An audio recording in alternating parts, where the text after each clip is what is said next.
Jacob, Joseph, jealousy, and the journey.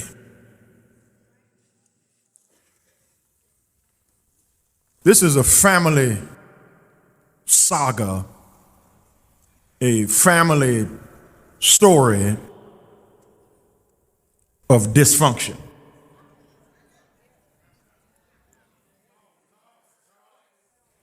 And it started with Abraham. It continues in Isaac. It finds culmination in Jacob. Jacob, who is a twin of Esau, was born clutching Esau's heel. He's a supplanter, one who undermines. Jacob connives, schemes, and tricks, breaks the rules to get what God intended for him to have. And you know the story. He tricks his brother Esau and he steals his birthright. He connives him out of his father's blessing. His mother helps him to flee Esau's wrath. And Esau finally catches up with him, and the Lord softens Esau's heart. But before that, Jacob wrestles with God. God touches him in his hip, and he limps for the rest of his life. He says, "Your name is no longer Jacob, but Israel." He is tricked by Laban because what goes around comes around. He works for the hand of the one he loves, Rachel, but he ends up married to Leah.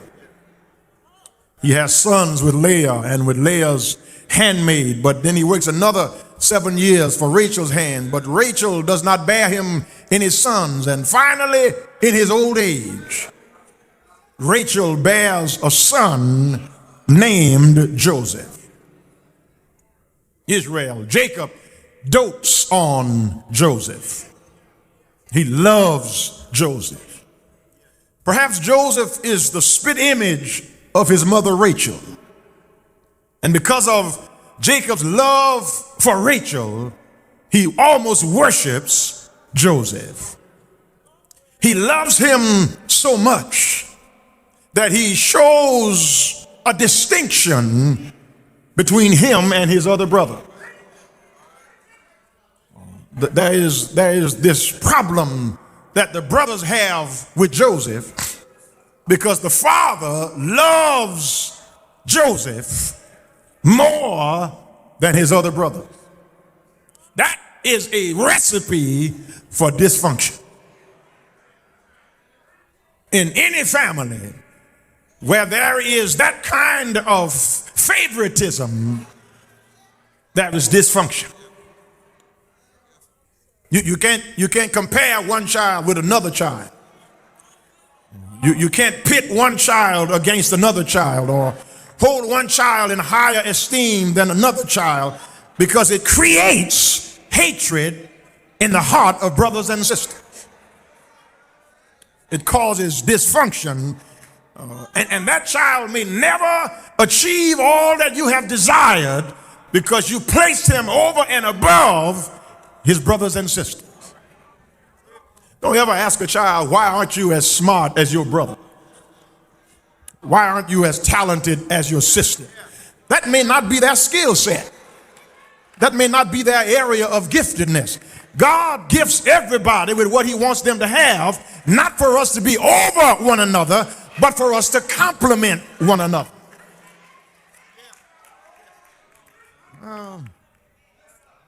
This boy Joseph was special. His conscience was tender. His heart was pure. His will was firm. God chose to bless him. And his father loved him so much that he made him a coat of many colors.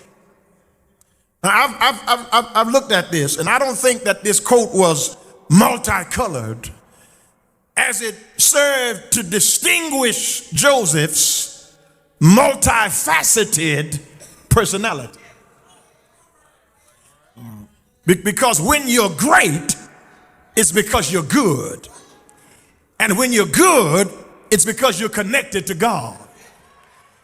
And his coat of many colors served to distinguish him as separate and apart because he had a tender conscience, a pure heart, and a firm will, because his father sent him to check on his older brother's conduct. And when he went to check on them, they were doing things that would displease the father.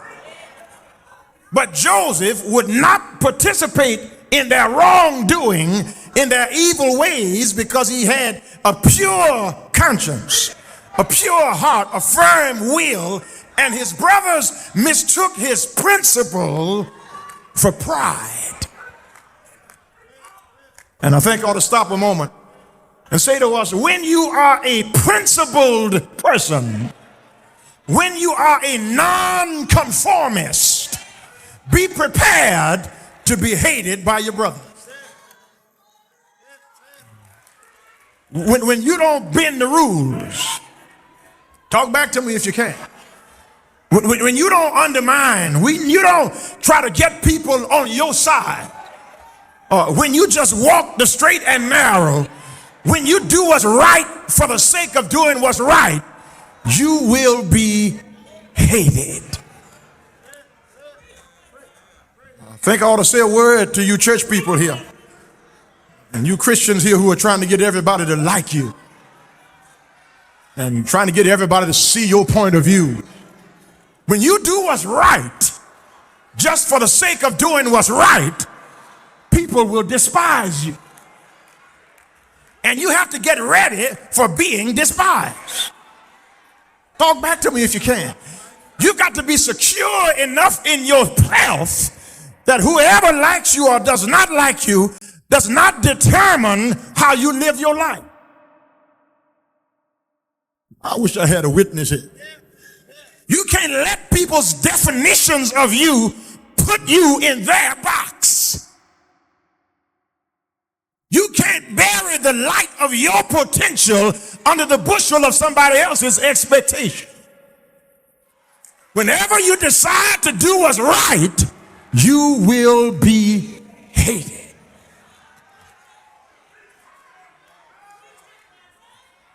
And listen, not just some folk you can't please.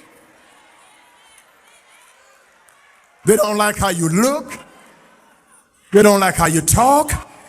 They don't like how you dress. They don't like the sound of your voice. They don't know anything about you, but they dislike you over a rumor that you are a nonconformist. Well, I wish I had my 7:30 cry. But don't worry about what they say. You just put blinders on and run your race. Live your life. Dream your dreams. Reach your destiny. And the folk who love you gonna love you regardless. And the folk who don't love you didn't love you to start with. And you ain't gonna miss what you never had.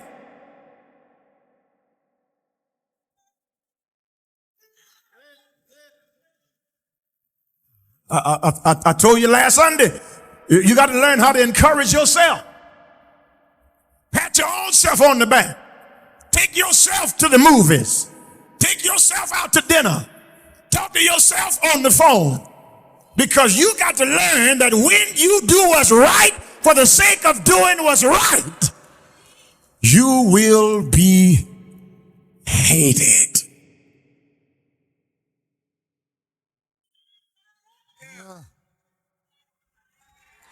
This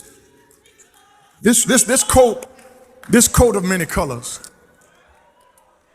This coat of many colors I'm sure had many shades. It was a long flowing tunic. Jason did my research for me on this coat of many colors, and ain't no sense in paying him if he can't do no research.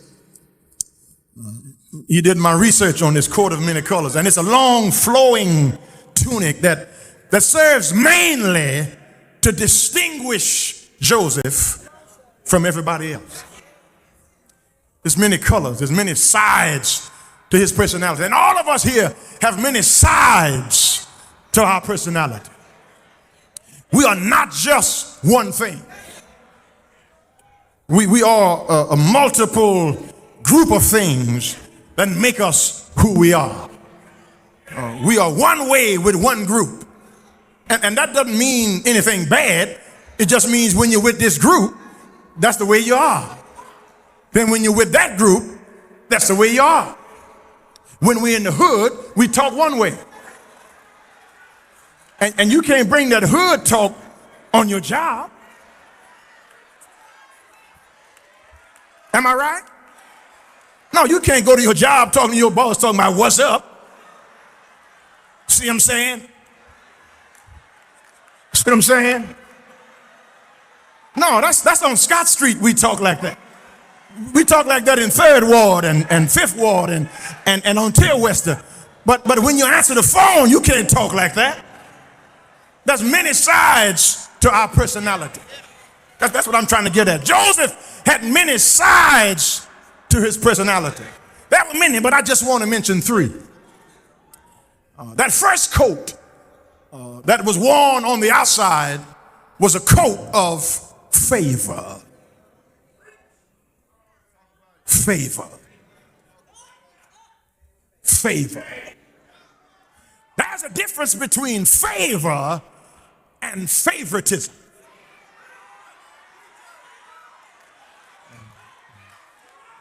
Favoritism is not about the person being favored. It's about the one showing the favoritism. Joseph was the son of Jacob's old age. And ain't nothing more crazy than an old man having a baby. So the favoritism came from Jacob. But because of Jacob's favoritism, that did not stop God's favor. Wish I had somebody to help me preach. Now, brothers and sisters, get me now. Hear me now. There are some people that God just chooses to bless with special favor.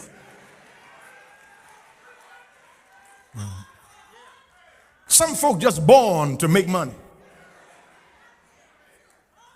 Like Mark Zuckerberg. In his dorm room 8 years ago, came up with Facebook. Why didn't I think of that? He had an initial public offering the other day of over $100 billion. That's just favor. He's just born to do that. My mother could make a ham sandwich taste like a beef tenderloin at Vic and Anthony's. Some people just have it like that.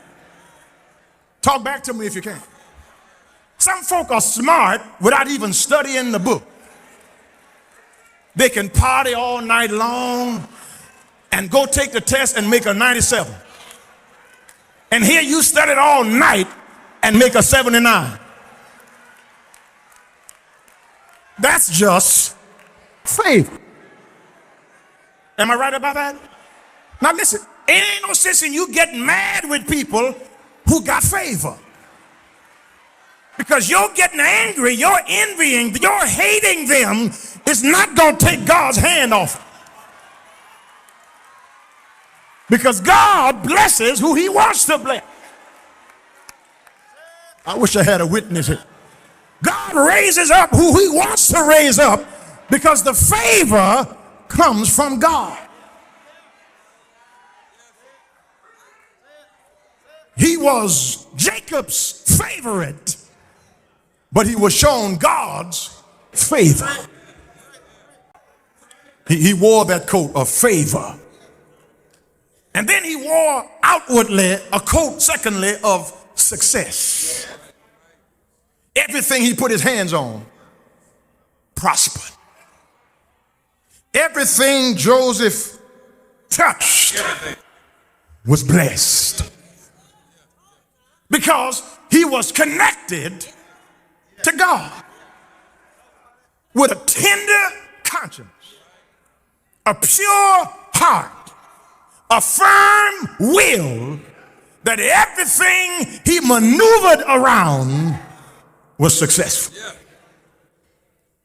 The King James says he was tending his father's flock, but the New Revised Standard Version said he was pastoring his father's flock.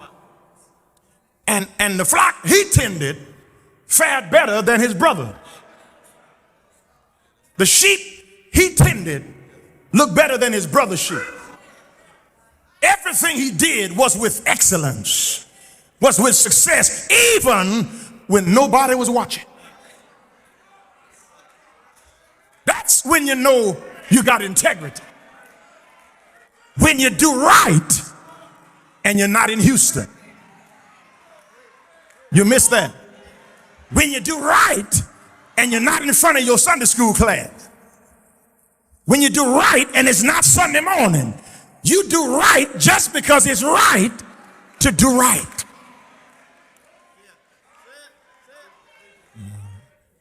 Success.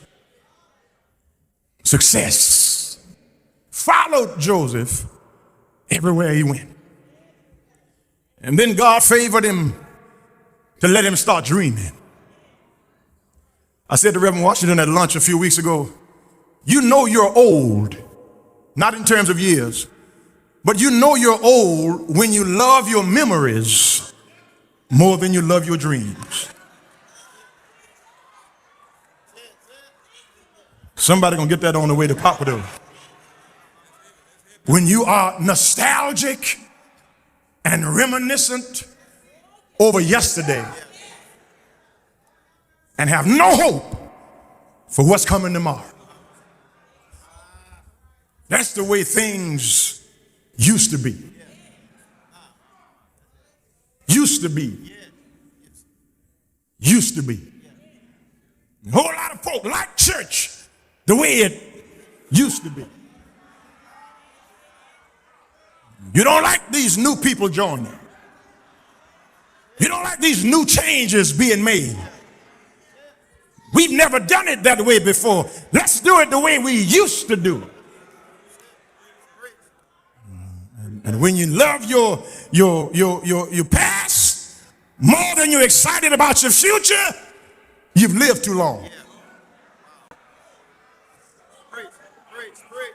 You are old, a fossil, a dinosaur.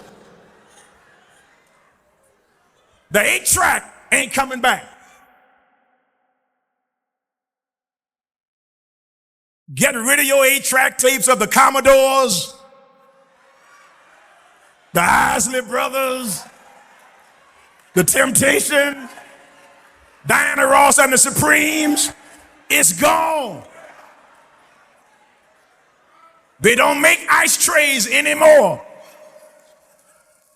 Ice is coming out of the door of the refrigerator. That's the way things used to be. Talk back to me if you can. They're not putting water in the radiator of cars anymore. Matter of fact, you can't bring cars to these shade tree mechanics anymore. That's gone. That used to be. That's in the past. Stop loving what's gone and be hopeful about what's on the way. Joseph is a dreamer. And listen, when you're a dreamer and a nonconformist, when you are principled and know where you're going, people will hate you. Now listen, his brothers misunderstood his principled stand as pride. And I need to say to somebody today, don't be proud of your principles. You miss that? Because the minute you get proud, you got principles, you just sin. Just have principles with humility.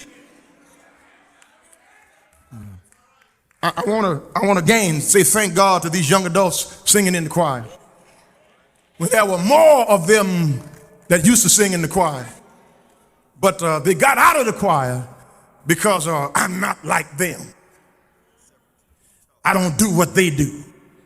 My principles won't let me be like them. Then you got proud of having principles, and God stopped using you.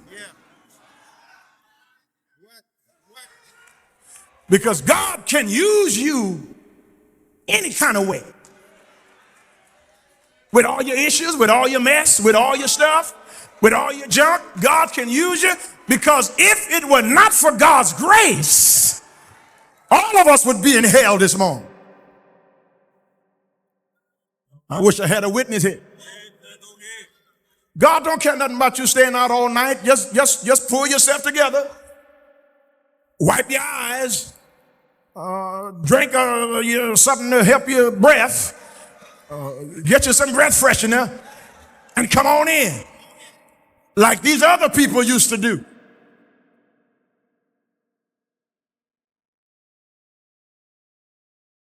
You ain't been in church all your life. You ain't been holy all your life. You used to be a sinner. But God was patient with you, so you be patient with these young people because God had mercy on you. When you're principled and start dreaming, you're going to be despised. They hated him so much that his father sent him to Shechem to check on how they were treating the flock. And when he got to Shechem, somebody said they're going to Dothan. He left Shechem and went some 60 miles to Dothan. But they saw him before he saw them. I need somebody to help me preach it. And they said, here comes this dreamer. Let's kill him. And we will see what will become of his dream. But Reuben, the older brother, was tender towards his younger brother. And he decided to put Joseph in a pit until their anger would subside. You're going to help me preach this, won't you? But when Reuben turned his back, an Ishmaelite caravan was on its way to Egypt.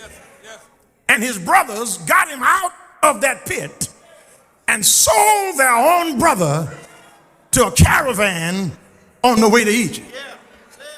When Reuben came and found what they had done, he tore his clothes. He rent his mantle, the Bible says, and they lied again. They killed an animal, sprinkled that animal's blood on his little coat of many colors, brought it back to Jacob and told him what had befallen Joseph. And Jacob was beside himself with grief. But the favor of God was still on Joseph's life. Joseph told his brothers, you can have this little coat of favor. If that's what's bothering you, is that what has you green-eyed with envy and jealousy, you can have this outer coat of favor. You can have this outer coat of success. But there's a coat that Joseph wore on the inside that was non-negotiable. There was no compromising with this coat, and it was a coat of honor. Because God favored him, which drew him close to God, which made him an honorable man. And he would not give up his honor no matter what his brothers did to him. Let me show you from the word how honorable Joseph was. The caravan sold him to Potiphar in Egypt. I need a Bible reader here. And Potiphar put Joseph over his entire household because he had favor, success, and honor. But Mrs. Potiphar was walking around in Victoria's Secret, expensive perfume, lounging in Joseph's presence, throwing herself at young Joseph because he was a handsome, dark-skinned Hebrew boy. And she was lounging, throwing herself in his presence. And Joseph did not pretend not to see her. He did not see her because of his honor.